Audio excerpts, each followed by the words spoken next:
Imagine waking up to the news that the Canadian economy has just shed a whopping 40,800 jobs in a single month, defying all expectations of a modest growth.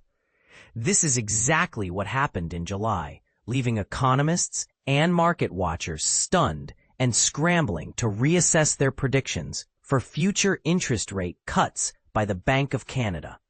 But here's where it gets interesting. Despite this unexpected downturn, the Canadian dollar managed to recover most of its initial losses, and bond yields softened, with the 2-year yield down about 4 basis points. So, what does this mean for the future of interest rates in Canada? And how are economists reacting to this surprising turn of events? Let's dive in and explore the implications of this weak jobs report.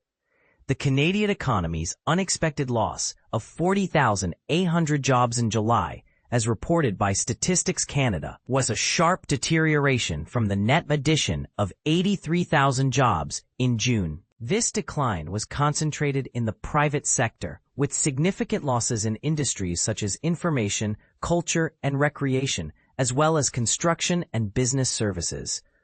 The unemployment rate, however, remained steady at 6.9%, a multi-year high, thanks to a surprising drop in labor force participation.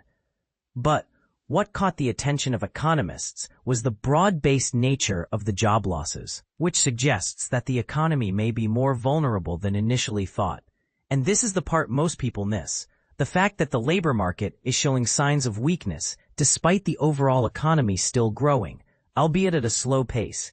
Now, markets are pricing in a higher probability of interest rate cuts by the Bank of Canada, with a 38% chance of a quarter-point rate cut at the next policy meeting in September, up from 35% prior to the data release. In fact, markets are now nearly fully pricing in one more quarter-point rate cut by the end of this year. But not all economists agree on the implications of this weak jobs report. Some, like Alexandra Brown from Capital Economics, believe that the Bank of Canada will resume cutting interest rates next month, while others, like Claire Fan from Royal Bank of Canada, argue that the labor market remains softer than usual. But the bulk of tariff-related damage may already be done. David Rosenberg, a well-known economist, even went so far as to say that the idea of a resilient Canadian economy is a fantasy, and that today's jobs report proves it. But here's the question. What do you think?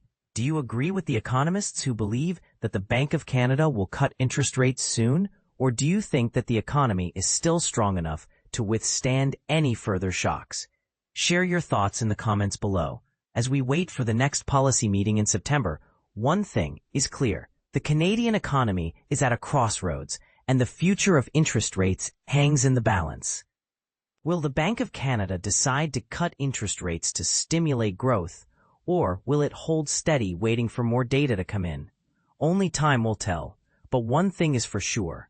This weak jobs report has shifted the market and economist views, and we can expect a lively debate in the coming weeks. So, stay tuned, and let's keep the conversation going. What are your thoughts on the future of interest rates in Canada? Do you think the Bank of Canada will cut rates soon? Or do you think that the economy is still on track for growth?